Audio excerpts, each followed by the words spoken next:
사무엘상 1장 10절부터 18절까지 말씀을 봉독하겠습니다. 한나가 마음이 괴로워서 여호와께 기도하고 통곡하며 서원하여 가로되 만군의 여호와여, 만일 주의 여종의 고통을 돌아보시고 나를 생각하시고 주의 여종을 잊지 아니하사 아들을 주시면 내가 그의 평생의 그를 여호와께 드리고 삭도를 그 머리에 대지 아니하겠나이다. 그가 여호와 앞에 오래 기도하는 동안에 엘리가 그의 입을 주목한즉 한나가 속으로 말하며 입술만 통하고 음성은 들리지 아니하므로 엘리는 그가 취한 줄로 생각한지라. 엘리가 그에게 이르되 내가 언제까지 취하여 있겠느냐, 포도주를 끊으라. 한나가 대답하여 가로되 나의 주여, 그렇지 아니하니이다. 나는 마음이 슬픈 여자라. 포도주나 독주를 마신 것이 아니요 여호와 앞에 나의 심정을 통한 것뿐이오니 당신의 여종을 악한 여자로 여기지 마옵소서. 내가 지금까지 말한 것은 나의 원통함과 격동됨이 많음을 인함이니이다. 엘리가 대답하여 가로되 평안히 가라. 이스라엘의 하나님이 너의 기도하여 구한 것을 허락하시기를 원하노라. 가로되 당신의 여종이 당신께 은혜 입기를 원하나이다 하고 가서 먹고 얼굴에 다시는 수색이 없으니라. 이 사무엘 상하의 그 첫 주인공이 되는 사무엘은 이 불임의 여인 한나에 의해서 이제 태어나게 됩니다. 그가 장차 다윗을 왕으로 세우고 하나님께서 이스라엘의 이 비참한 현실, 정치적으로, 경제적으로, 그리고 무엇보다도 신앙적으로 실패한 이 나라를 구원해 내실 것입니다. 그러한 하나님의 개입이 또는 베푸시는 구원이 이런 불임의 여인으로부터 출발한다는 사실을 성경은 중요하게 부각시키고 있습니다. 그리하여 이 일이 인간의 조건으로나 자격이나 기대, 본인이 개인이 가지는 비전에 근거하지 않는다는 것을 보여주고 있습니다. 한나는 자식을 낳지 못하다가 기도하여 하나님이 그 아이를 줌으로써 낳고, 더더욱 중요하게 그가 하는 기도들은 이런 무슨 역사적인 안목을 가지거나 국가적인 스케일을 가지거나 하지 않고 오직 개인적인 실존에 머무르고 있습니다.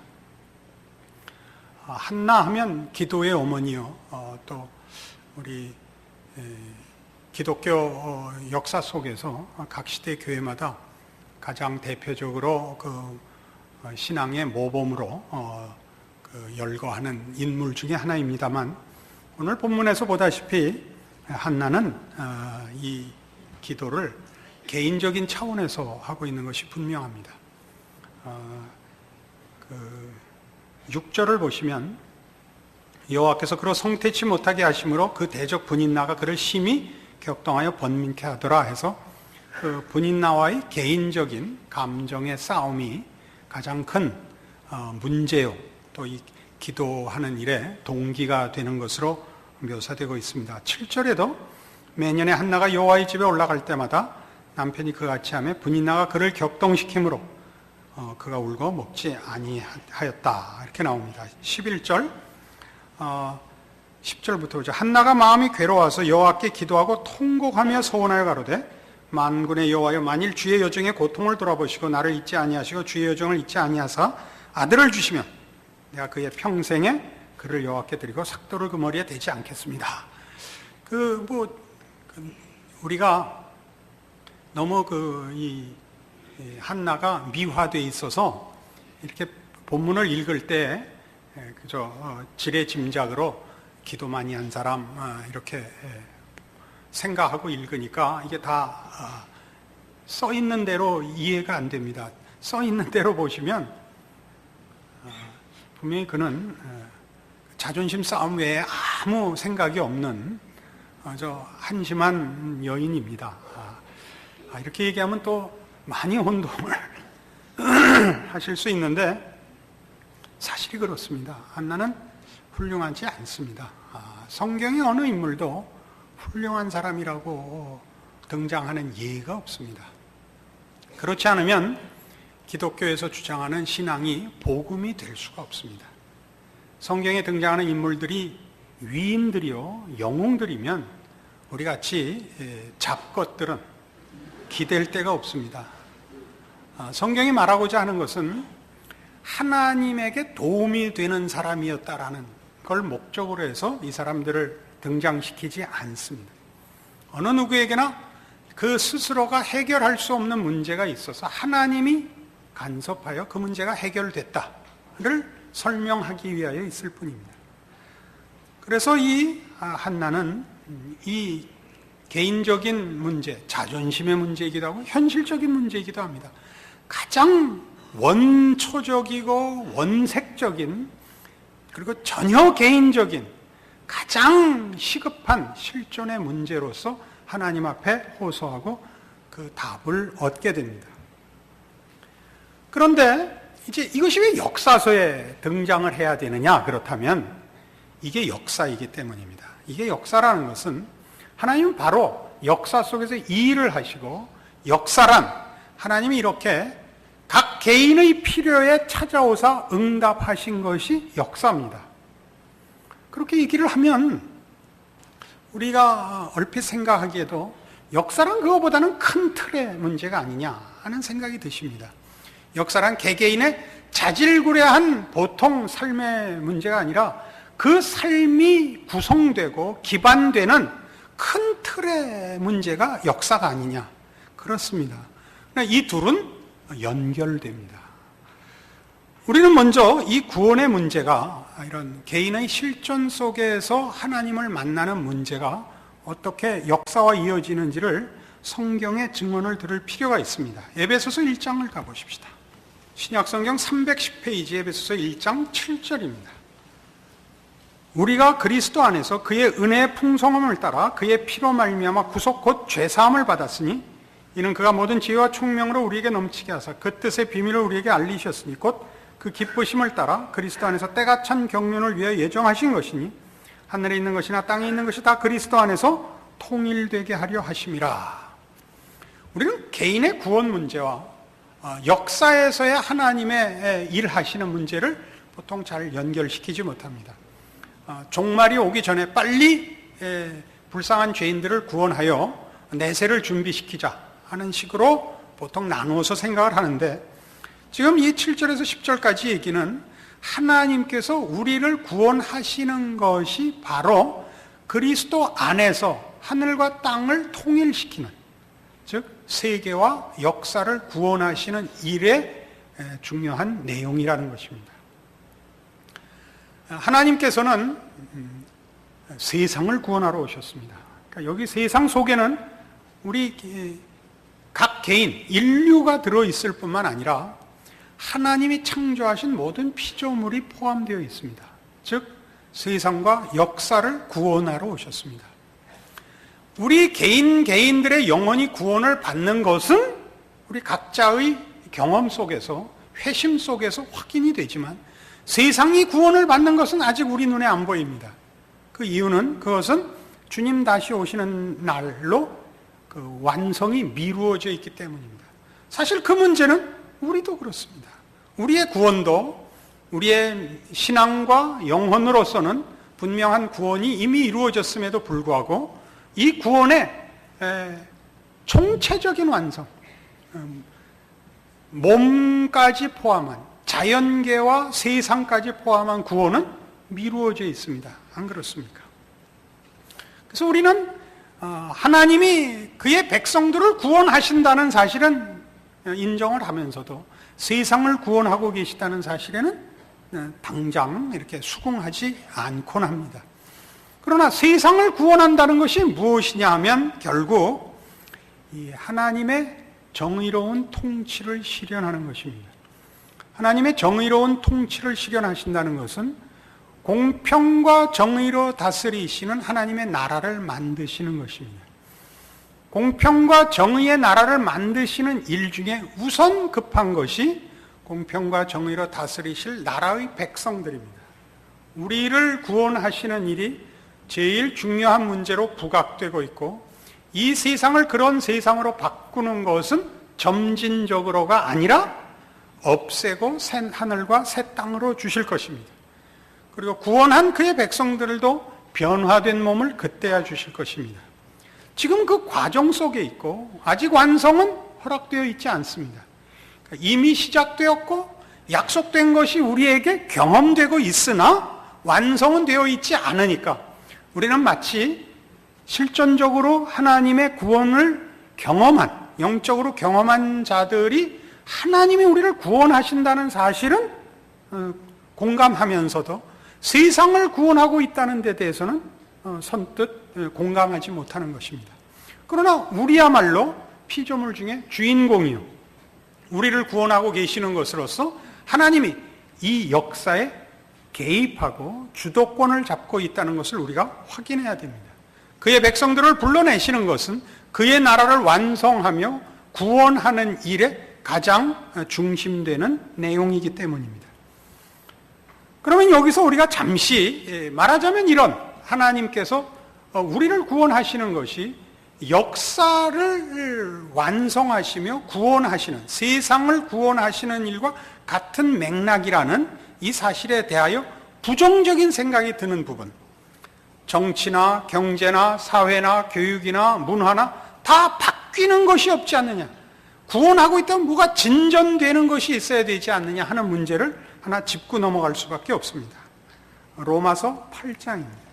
250페이지 신약성경 로마서 8장 16절 말씀부터 봅니다.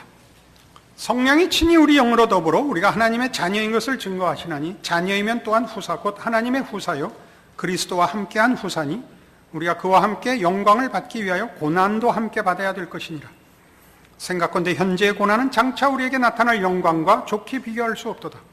피조물에 고대하는 바는 하나님의 아들들에 나타나는 것이니 피조물이 허무한데 굴복하는 것은 자기 뜻이 아니요 오직 굴복해 하시는 이로 말미암음이라. 그 바라는 것은 피조물도 썩어짐의 종로로 한 데서 해방되어 하나님의 자녀들의 영광의 자유에 이루는 것이니라. 피조물이 다 이제까지 함께 탄식하며 함께 고통하는 것을 우리가 아나니 이뿐 아니라 또한 우리 곧 성령의 처음 익은 열매를 받은 우리까지도 속으로 탄식하여 양자될 것 곧 우리 몸의 구속을 기다리느니라. 우리가 소망으로 구원을 얻었음에 보이는 소망이 소망이 아니니 보는 것을 누가 바라리요. 만일 우리가 보지 못하는 것을 바라면 참음으로 기다릴지니라. 하나님께서 우리를 구원하셨고 또 계속 그의 백성들을 불러내실 것이요 그렇게 그의 나라를 완성하실 것입니다. 세상이라는 이 구조, 체제는 단번에 바꾸실 수 있습니다. 그러나 우리는 만들어 가신다. 그렇게 성경은 얘기하고 있습니다. 하나님의 자녀로 불러내실 뿐만 아니라 이렇게 과정을 가지고 시간을 가지고 단계를 거쳐 완성해 내시기 위하여 시간이 필요하신 것 같습니다. 우리를 위하여. 그러니까 세상은 언제든지 바꿀 수 있습니다. 그러니까 세상에서 우리가 하나님이 이 세상을 다스리시고 개입하고 계시다면 왜 그 진전이나 발전이 없느냐? 세상이 진화되거나 발전하여 천국이 만들어지는 것이 아니라 세상은 없애고 새 것으로 주기로 하셨고 우리는 만들어 가신다고 합니다. 성경이 설명하는 그 세상을 구원하시는 데 있어서 하나님이 그의 백성을 다루시는 방법과 세상을 다루는 것의 차이입니다. 그러니까 세상은 어떻게 됐냐면 죄가 왕노릇하는 환경과 조건 속에 그냥 놔두고 있습니다. 그의 백성을 불러내고만 있습니다. 그러니까 우리 출애굽기 할 때 확인한 바와 같이 구원은 창조 질서의 회복이었습니다. 구원은 다만 내세적이지만 않고 현세적으로도 하나님의 자녀된 것을 누리고 또 책임져야 할 일이었습니다. 우리는 빛의 자녀로 살고 생명과 진리를 소유한 자로 비로소 정당한 하나님의 피조물로서 자리매김을 하며 인생을 살아야 하고 이웃 앞에 서야 했습니다. 그렇죠. 그런다고 해서 세상이 바뀌지는 않을 것이다 이겁니다. 그런다고 해서. 그러나 이건 우리가 이미 누리는 것입니다. 세상은 죄 아래에 있기 때문에 지금 로마서 8장에서 본 바와 같이 썩어짐의 종로로 타는 것입니다. 그러니까 세상에 있는 모든 것은 정치, 사회, 경제가 문제가 아니라 죄로 인하여 인간의 활동 어느 곳에든지 부패와 혼돈이 있다 이겁니다. 부패와 혼돈이 있다. 그러니까 우리가 역사를 보면서 하나님이 개입하셨다면 나아져야 되지 않느냐라는 것은 잘못 보고 있는 겁니다. 증상과 현상에 관한 것입니다. 정치가 잘못되고 경제가 잘못되는 것이 아니라 어느 곳에나 썩어짐이 있단 말이죠. 어느 곳에서나 그 부패와 혼돈과 무질서와 무지가 있다 이거죠. 그래서 무엇을 봐도 도무지 세상은 그 방향성도 없고 내용도 없고 희망이 없어 보이는 것이 우리가 보는 역사요, 경험하는 역사입니다. 하나님이 개입했는데 어찌 이럴 수 있느냐? 하나님은 그의 나라를 목적에 두시고 공평과 정의로 다스리실 것이며 그 공평과 정의로 통치하시는 것이 드러난 증거로서 하나님의 백성들의 신앙 고백으로 증거되는 것입니다. 우리 모두는 하나님의 공평과 정의의 통치에 의하여 부름을 받은 자들입니다. 공평과 정의를 심판의 잣대로 제시해서 들이밀어서 우리를 구원해낸 것이 아니라 공평과 정의 사회에 살도록 죄 가운데서 구원해내신 겁니다. 그래서 우리가 말하는 공평과 정의는 죄 아래 있지 않고 하나님의 신실하시고 공의로우신 하나님의 통치 안에 있다는 의미에서 공평과 정의를 말하지, 우리가 공평과 정의의 기준을 만족시킨 사람이라고 이 얘기를 하는 것은 아닙니다. 바로 이 하나님이 공평과 정의의 통치의 나라를 만드실 것이고 그 나라에 살도록 우리를 은혜와 자비로 구원해 내셨습니다. 그 일을 우리에게 행하셨고 우리 보고 그 통치 속에서 살라고 하심으로, 사실은 세계 역사를 보면 이 죄 때문에 부패하고 혼돈과 무질서 속에 있는 반복되는 세상의 죄의 증상들 속에서 하나님이 이 일을 해오신 것을 신자들은 볼 수 있어야 합니다. 그러나 이 문제에 신자들의 제일 큰 장애물은 이겁니다. 실존적 만남의 감격이 너무 큼으로 인해서 자기가 만난 하나님의 방법과 그 사건에 집착을 하여 만난 하나님을 믿음의 내용으로 가지는 일을 자꾸 실패한다는 사실입니다. 고린도전서 1장으로 가보십시다. 264페이지 신약성경 고린도전서 1장 30절입니다. 너희는 하나님께로부터 나서 그리스도 예수 안에 있고 예수는 하나님께로서 나와서 우리에게 지혜와 의로움과 거룩함과 구속함이 되셨으니 기록된 바 자랑하는 자는 주 안에서 자랑하라 함과 같게 하려 함이니라. 하나님께서 우리를 만나실 때 예수 안에서 만나십니다. 예수 안에서 만나심으로써 우리의 필요에 답할 뿐만 아니라 우리의 무력함, 무지함, 자격 없음을 만나시는 겁니다. 은혜로 만나시는 겁니다. 그렇게 만남으로써 우리가 오직 하나님의 은혜와 사랑으로 하나님 앞에 구원을 받듯이 구원받은 우리가 주 안에서 우리를 찾아오신 하나님이 누군가를 보는 일이 동시에 그 경험 속에 있게 되는 겁니다. 내가 시급한 불치의 병에서 나음을 얻었다든가 심각한 현실적인 어떤 문제에 해답을 얻었다든가 하는 문제로 하나님을 만났을지라도, 그러니까 각각 다른 이유와 다른 그 경험으로 하나님을 만났을지라도 만난 하나님은 동일한 하나님이다 말이죠. 그 하나님은 하나님의 하나님이심으로 우리를 만나셨기 때문에 우리의 간증들과 감격이 나의 실존의 문제로 만난 것이 핵심이 아니라 그렇게 만난 하나님이 누구냐, 그 하나님의 하나님이신 속성과 내용과 약속이 무엇냐를 보면 우리는 그 하나님이 공평과 정의의 하나님이라는 걸 알게 되며 역사의 주인이시며 창조주시며 심판자라는 걸 알게 된다 이겁니다.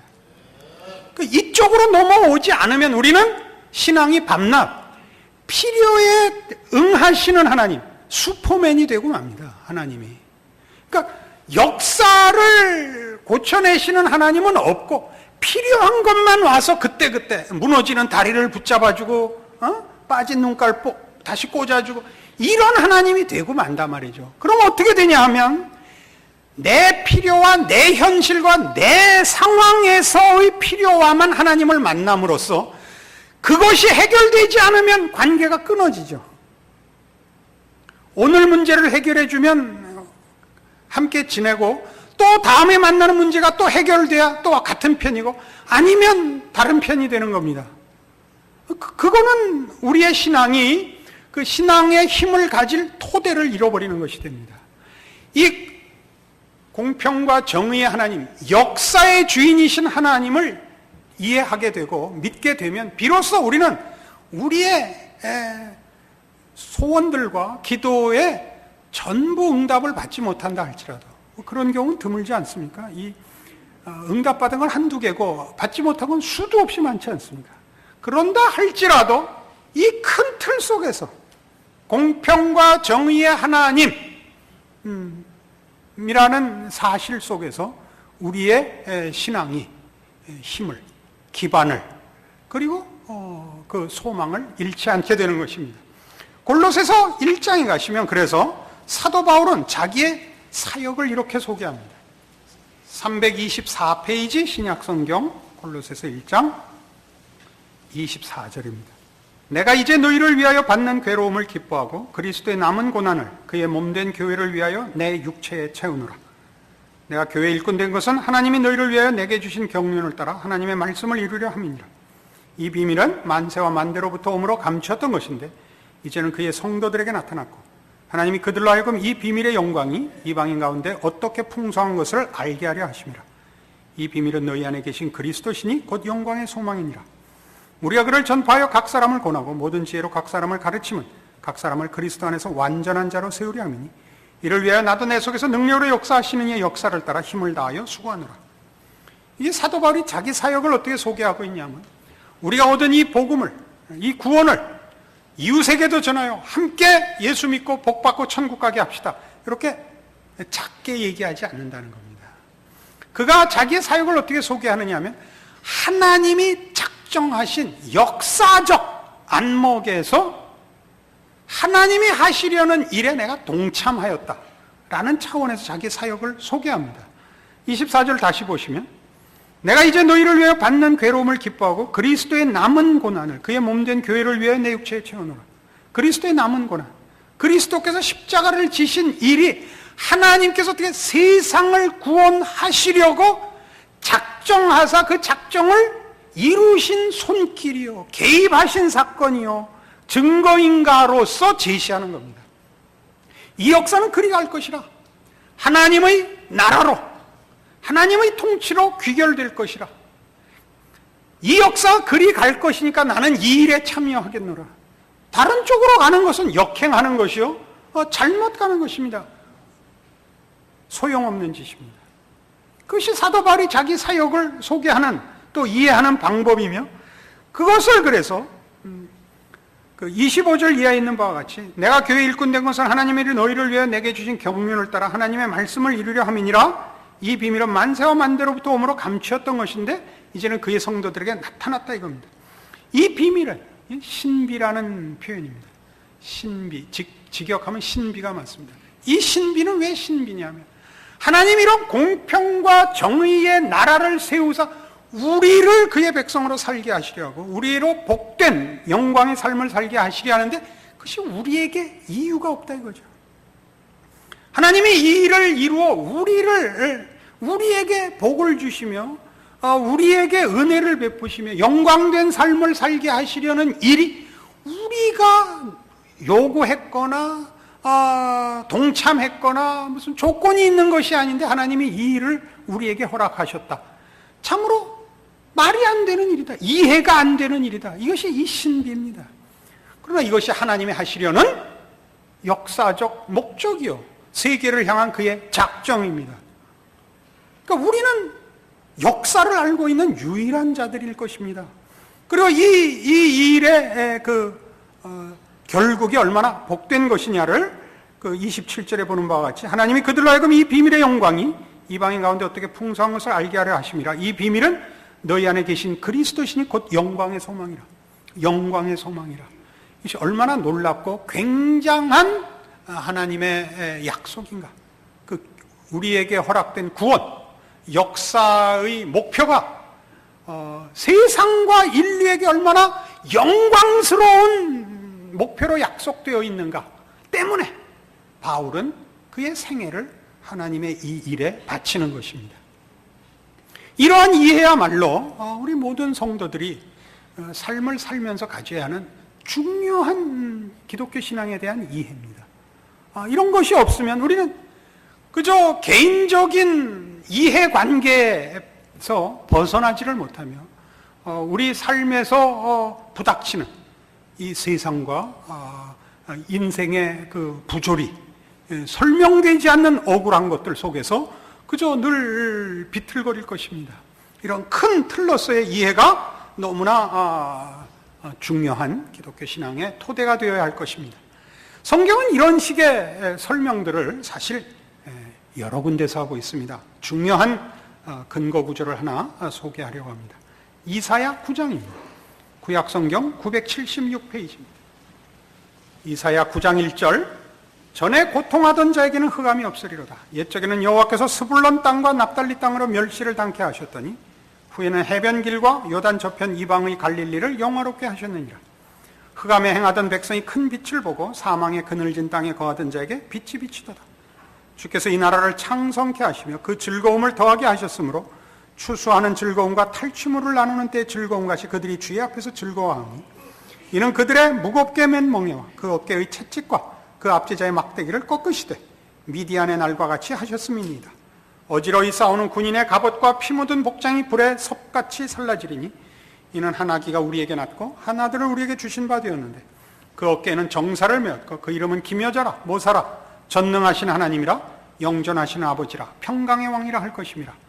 그 정사와 평강의 더함이 무궁하며 또 다윗의 위에 앉아서 그 나라를 굳게 세우고 자금 이후 영원토록 공평과 정의로 그것을 보존하실 것이라.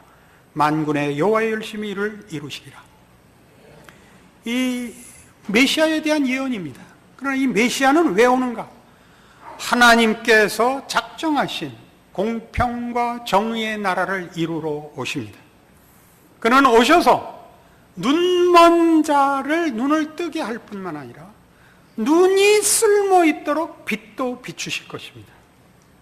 그러니까 하나님의 공평과 정의의 통치는 각 개인에게 눈을 줄 뿐 아니라 그 눈을 복되게 사용할 빛을 주시는, 역사와 세계를 고치시고 동시에 그 안에 그 모든 피조물들을 고치시는, 영화롭게 하시는, 창조 때 가지셨던 그의 창조의 영광의 목적을 이루시려는 구원으로 하나님은 역사 속에, 세상 속에, 그리고 각 영혼 속에 지금도 찾아오고 계십니다.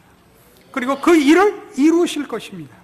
이 일을 7절에 있는 바와 같이 그 정사와 평강의 더함이 무궁하며 또 다윗의 위에 앉아서 그 나라를 굳게 세우고 자금 이후 영원토록 공평과 정의로 그것을 보존하실 것이라. 너무나 감사하지 않습니까? 집에 이런 구절들 좀 붙여놓으시기 바랍니다. 할 수 있거든이 무슨 말이야? 이거 말고 그것도 좋은 말입니다. 물론 이거 더 좋죠. 그리고 이 끝절을 제가 아주 좋아해서 제 처음 책에다 제목으로 붙였던 겁니다. 만군의 여호와의 열심히 이를 이루시리라. 하나님은 이 약속을 그의 진실하심으로 허락하시고 작정하셨을 뿐만 아니라 의지를 가지고 이 일을 하실 것입니다.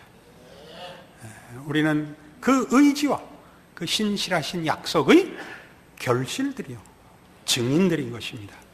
여러분들의 신자된 삶이 이 하나님의 통치 속에서 빛을 발하지 않는다면 그 누가 이 일을 대신할 수 있겠습니까?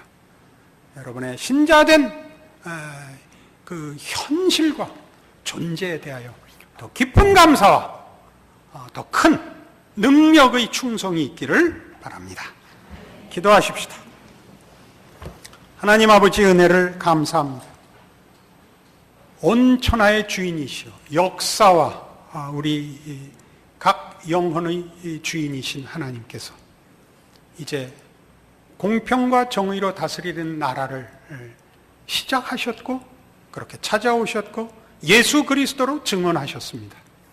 우리 각자의 삶이 하나님을 아버지라 부르는 자녀로서의 삶인데 우리의 존재와 우리의 서 있는 자리야말로 귀한 하나님의 통치의 영역입니다. 주께서 친히 가르쳐 주신 기도에도 나타났듯이 나라의 임하옵소서라는 기도가 우리의 현실 속에, 삶 속에 그대로 결실하는 우리의 존재와 신앙이 되게 하사 하나님 영광 받으시며 우리의 삶에 복된 것들로 세상 앞에 증인으로 서게 하여 주시옵소서. 예수님 이름으로 기도합니다. 아멘.